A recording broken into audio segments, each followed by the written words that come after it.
Hello students, आप सभी का स्वागत है। आज हम सब प्रार्थना पत्र लिखने जा रहे हैं। बहुचर्चित पत्र है। अक्सर बोर्ड एग्जाम में इस तरह का पत्र आता ही रहता है और यह एक क्लासिकल पत्र है जो कि बोर्ड एग्जाम में आना लाजमी है। प्रश्न को देखते हैं। संजय संगीता भागवत 45 राजीव गांधी नगर धारावी मुंबई 17 से मुख्याध्यापक सत्यम हिंदी हाई स्कूल सायन मुंबई को 2 दिनों की छुट्टी मांगते हुए पत्र लिखती है। अब यहाँ पर आप देखेंगे तो विशेष बातें आपको जो दिखेंगी कि जगह जगह पे अल्प विराम अर्थात कॉमा लगा हुआ है। कई जगह पे आपको लगा है अल्प विराम अर्थात आपको वहां जब आप पत्र लेखन करने लगे तो वहां पर लिखने वाले का पता, नाम, ये सब जब आप लिखेंगे तो वहां पे अल्प विराम इसी तरह से लगाने हैं। आप लोगों को याद होगा कि मैंने अपने पिछले वीडियो में, पहले के वीडियो में मैंने यह बताया था कि औपचारिक पत्र लिखते समय, कार्यालयीन पत्र लिखते समय हमें प्रश्न में से किस तरह से पत्र लिखने वाले का नाम और उसका पता निकालना चाहिए, विषय निकालना चाहिए, पत्र पाने वाले का पदनाम और उसका पता निकालना चाहिए। तो सबसे पहले हमें देखना चाहिए से। क्या देखना चाहिए? से देखना चाहिए। देखना चाहिए प्रश्न में से कहाँ आया है। से के पहले जो नाम होगा, जो पता होगा, वह पत्र लिखने वाले का नाम होगा, पत्र लिखने वाले का पता होगा। यहाँ पे फिर से देखते हैं प्रश्न को और से की तलाश करते हैं, से खोजते हैं प्रश्न में हमारे से कहाँ पर आया है। संजय संगीता भागवत 45 राजीव गांधी नगर धारावी मुंबई से हमें क्या मिला? हमें मिल गया से के पहले यहाँ पे जो नाम आया होगा, जो पता है पत्र लिखने वाले का नाम पता, तो यहाँ पे संजय संगीता भागवत यह नाम है। लड़कों के लिए संजय भागवत, लड़कियों के लिए संगीता भागवत। लड़के संजय भागवत लिखेंगे, लड़कियां संगीता भागवत। मैं फिर से दोहरा दूं कि स्टूडेंट्स को, विद्यार्थियों को अपना नाम, अपना पता नहीं लिखना है, बल्कि प्रश्न में जो नाम पता दिया है वही लिखना है। तो नाम हमें पत्र लिखने वाले का मिल गया। कैसे? लिखने वाले का ही नाम पता है। यह कैसे पता चला? प्रश्न में से के पहले जो नाम होगा वह पत्र लिखने वाले का नाम होगा। अब से के पहले जो पता है वह पत्र लिखने वाले का, वह है 45 राजीव गांधी नगर धारावी मुंबई 17। अब यहाँ ध्यान में रखना है कि यह जो पता है यहाँ से यहाँ तक का, यह केवल 2 पंक्तियों में लिखा जाना चाहिए। तो हम यह कर सकते हैं, एक पंक्ति में 45 राजीव गांधी नगर लिख सकते हैं और दूसरी पंक्ति में धारावी मुंबई 17। मुंबई का चूंकि पिन कोड यहाँ लिखा है, तो पिन कोड जब रहेगा तो पिन कोड लिखने के बाद हमें मराठी या इंग्लिश का डॉट लगाना चाहिए, पूर्ण विराम, फुल स्टॉप। इसके बाद से के बाद और को से पहले, प्रश्न में से के बाद हमें देखना है और जहां को आया है उसके पहले देखना है। तो वहीं पर आपका होगा पत्र पाने वाले का पद नाम और पता। आपको याद होगा कि पदनाम के विषय में मैंने बताया था कि पदनाम क्या है। पदनाम है किसी की पोस्ट का नेम, पोस्ट का नाम। व्यक्ति जिस पद पर, जिस पोस्ट पर काम कर रहा है उस पोस्ट का नाम। तो यहाँ पे से के बाद देखते हैं मुख्याध्यापक सत्यम हिंदी हाई स्कूल सायन मुंबई को, हमें से भी मिल गया और को भी मिल गया। से के बाद और को से पहले हम पाते हैं कि मुख्याध्यापक यह पद का नाम है, सत्यम हिंदी हाई स्कूल सायन मुंबई यह उसका पता है। तो यहाँ पे पद नाम एक पंक्ति में आएगा और उसका पता यह मुंबई तक, सत्यम हिंदी हाई स्कूल सायन मुंबई, यह जो है 2 पंक्तियों में आएंगे। आगे बढ़ते हैं। को के बाद और जहां पे आएगा प्रश्न में पत्र तक जो कुछ लिखा होगा वह पत्र लिखने का कारण अर्थात विषय होगा। तो को हमें मिला ही है आगे चलते हैं। 2 दिनों की छुट्टी मांगते हुए पत्र यहाँ पे हमें मिला, तो यहाँ पर यही जो है विषय हुआ जिस कारण से यह पत्र लिखा गया है। तो इस तरह से हमें प्रश्न से ही पत्र लिखने वाले का नाम पता, पत्र पाने वाले का पद नाम और उसका पता और पत्र लिखने का कारण अर्थात विषय खोजना होता है। आगे बढ़ते हैं। अब इसी के आधार पर हम लोग पत्र लेखन को समझते हैं।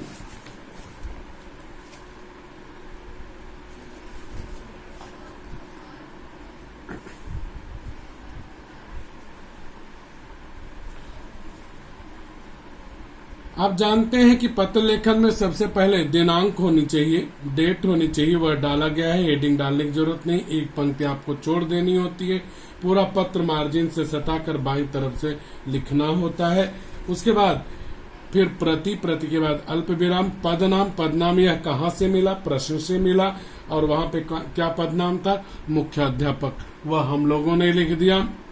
और उसके बाद उसका पता 2 पंक्तियों में हमने लिखा। चूंकि पिन कोड नहीं था इस कारण से आप पूर्ण विराम लगाया।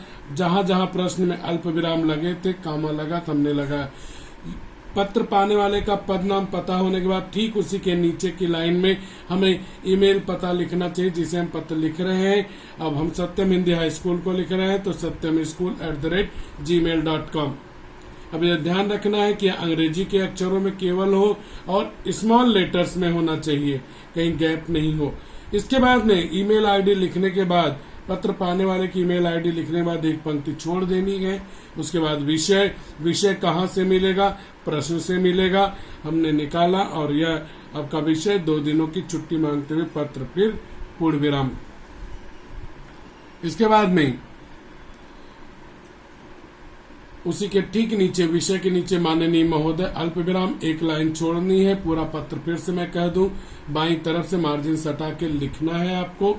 यहाँ पे फिर उस पहले पैराग्राफ में उस बच्चे ने जिसने पत्र लिखा है, लिखने वाले ने अपना परिचय दिया है, यहाँ तक उसका परिचय है, अपना नाम और पता। साथ में ही वह संबंध को बताया है कि मैं आपके विद्यालय में कक्षा 9वीं ब में या 10वीं ब में पढ़ती हूँ। तो अगर आप 10वीं के विद्यार्थी हैं तो आप यहाँ 10वीं लिख सकते हैं। आ के हैं तो आ में, ब के हैं तो ब लिख सकते हैं। आगे अपना रोल नंबर, अनुक्रमांक लिखना है। पहला पैराग्राफ होने के बाद एक पंक्ति छोड़ देनी है, फिर दूसरा पैराग्राफ। फिर यहाँ पर आपको छुट्टी क्यों चाहिए, किस कारण से चाहिए वह बताया गया है कि बुखार हो गया है, टाइफाइड बुखार है, डॉक्टर ने दवा दी है, 2 दिनों तक विद्यालय न जाने और आराम करने की सलाह दी है। और साथ में यह भी अपनी समस्या भी बताइए, चलने फिरने में आपको तकलीफ है, कमजोरी महसूस हो रही है। यह भी बताइए कि कब से कब तक आप विद्यालय आने में असमर्थ हैं। और आप उसके बाद यह भी वहाँ पे बताइए कि आप जब अनुपस्थित रहेंगे तो ऐसे समय में जो पढ़ाया लिखाया जाएगा उसे आप अपने मित्रों के, सहपाठी मित्रों की सहायता से पूरा कर लेंगे। दूसरा पैराग्राफ या 8 से 10 पंक्तियों तक या 12 पंक्तियों तक रहता है। पहला पैराग्राफ 2 से 3 पंक्तियां। अंतिम पैराग्राफ, तीसरा पैराग्राफ, वहां पे आशा या उम्मीद बताई जाती है कि आप जो हैं उम्मीद करते हैं कि आपको जल्दी ही आपको छुट्टी मिल जाएगी और जल्दी ही स्वस्थ होकर आप विद्यालय आ जाएंगे। छुट्टी की लिए अनुरोध करना, प्रार्थना करना। यह होने के बाद आपको एक पंक्ति छोड़ देनी है।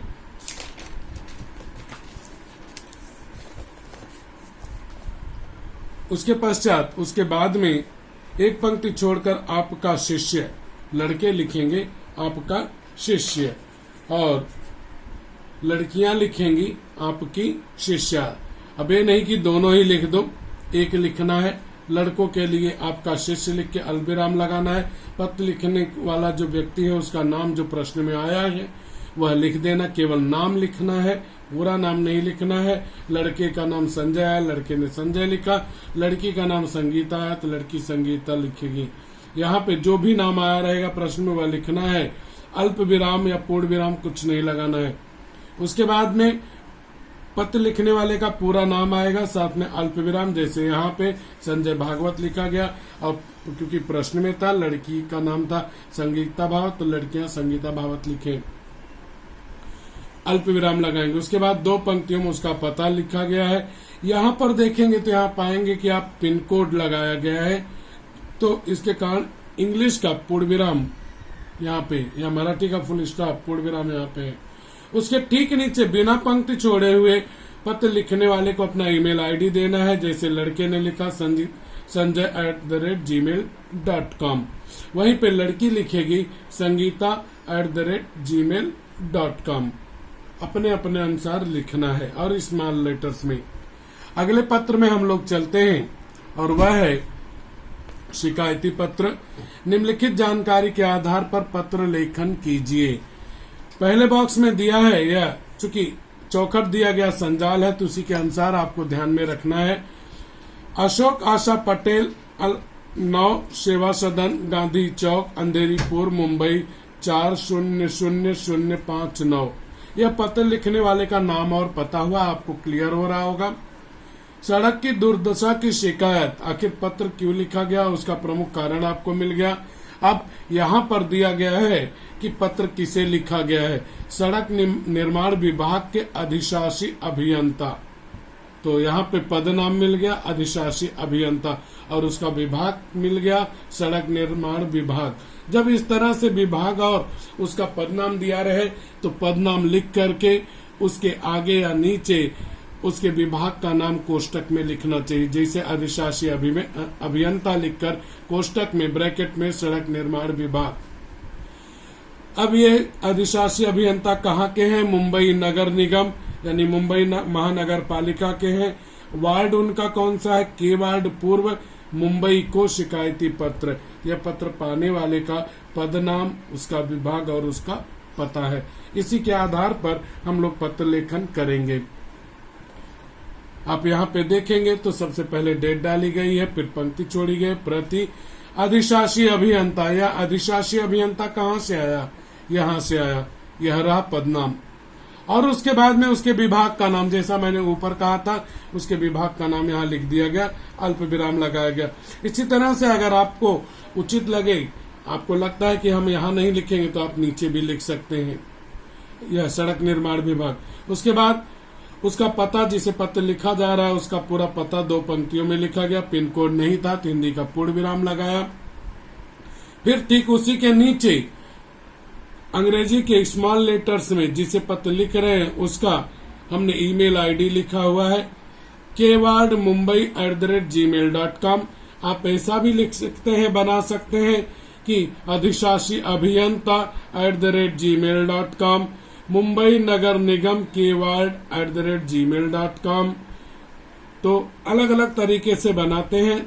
जो ईमेल आईडी इसको जिसे पत्र लिखा जा रहा है उसको बराबर से परिभाषित कर सके वही बनाना चाहिए, लेकिन कुछ भी नहीं लिखना चाहिए। अंग्रेजी के स्मॉल लेटर्स में 1 पंक्ति छोड़ दी गई। इसके बाद विषय आप देखेंगे तो यहीं पे है और वहीं से उठा के लिख दिया गया, सड़क की दुर्दशा की शिकायत करते हुए पत्र।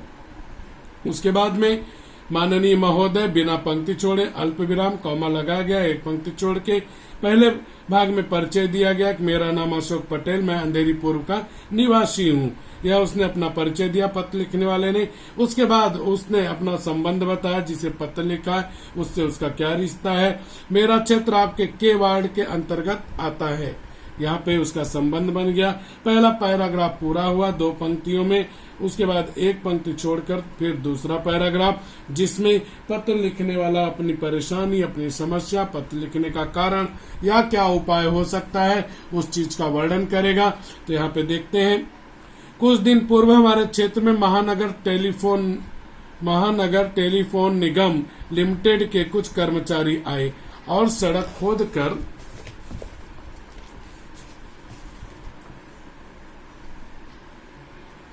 खोदकर चले गए।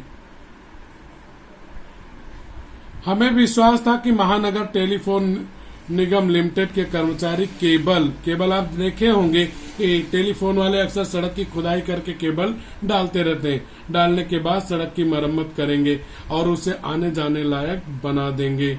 10 दिन बाद भी सड़क वैसी ही है, अर्थात उन्होंने सड़क की खुदाई की, केबल डाला, लेकिन फिर से सड़क की मरम्मत नहीं की, जिससे वो अभी भी खुदी हुई है और आने क्षेत्र के नागरिकों को आने जाने में बहुत परेशानी उठानी पड़ रही है। कार, मोटरसाइकिल ही नहीं, इस सड़क पर चलने में, पैदल चलने में भी कठिनाई हो रही है। सही बात है, सड़क टूटी होगी तो पैदल ही नहीं चल सकेंगे और गड्ढे इतने हो गए रहते हैं, मोटरसाइकिल या कार कहां से जाएगी। सड़क पर गड्ढे होने के कारण आवागमन अर्थात आने जाने में कष्ट उठाना पड़ रहा है। आए दिन यहाँ दुर्घटनाएं हो रही, गड्ढे में पैर जाने के कारण एक व्यक्ति का पैर टूट गया। शीघ्र ही सड़क की मरम्मत नहीं की गई तो समस्या और बढ़ जाएगी। तो यहाँ पे दूसरे भाग में पत्र लिखने वाले ने क्या परेशानी है और वह परेशानी क्यों आई है और उससे कितनी समस्याएं पैदा हो रही हैं, किन किन कष्टों को उन्हें उठाना पड़ रहा है और उसका हल क्या है, उसके बारे में उसने बता दिया है। अब दूसरा पैराग्राफ जो कि 8-10 पंक्तियों का, 12 पंक्तियों का होता है, वह होने के बाद एक पंक्ति छोड़ देना है। उसके बाद में तीसरा पैराग्राफ जहां पे आशा या उम्मीद की जाती, निवेदन या प्रार्थना किया जाता है। तो आशा करता हूं कि आप हमारे क्षेत्र के लोगों की परेशानी को समझेंगे और शीघ्र से शीघ्र सड़क की मरम्मत करवाने की कृपा करेंगे। अब यहाँ पे आपको याद होगा कई बार धन्यवाद लिखा जाता है। अगर आप लिखना चाहें तो आप लिख सकते हैं, नहीं लिखेंगे तो भी चलेगा। एक पंक्ति छोड़ देने के बाद भवदीय लड़कों के लिए, उसके बाद अल्प विराम कॉमा, लड़कियों के लिए भवदिया, उसके बाद कॉमा लगाएंगे। बहुदी के बाद पत्र लिखने वाले का नाम, जो कि हम लोगों ने प्रश्न में देखा था, वहां पे नाम था अशोक, हमने ले लिया उसे और यहाँ पर लिख दिया, केवल नाम लिखा। लड़की का नाम था आशा, तो आशा। यहाँ पे पूरा नाम अशोक पटेल, अल्पविराम लगाए। यहाँ पे लड़की का पूरा नाम आशा पटेल, फिर अल्पविराम कॉमा लगाए। फिर 2 पंक्तियों में पत्र लिखने वाले का पूरा पता लिख दिया। उसके बाद में ईमेल पता, ईमेल आईडी यहाँ पे लिखी गई। लड़की ने लिखा asha@gmail.com, लड़के ने लिखा ashok@gmail.com। ध्यान रखना है इंग्लिश के स्मॉल लेटर्स में होना चाहिए। इस तरह से शिकायती पत्र आपका पूरा हुआ।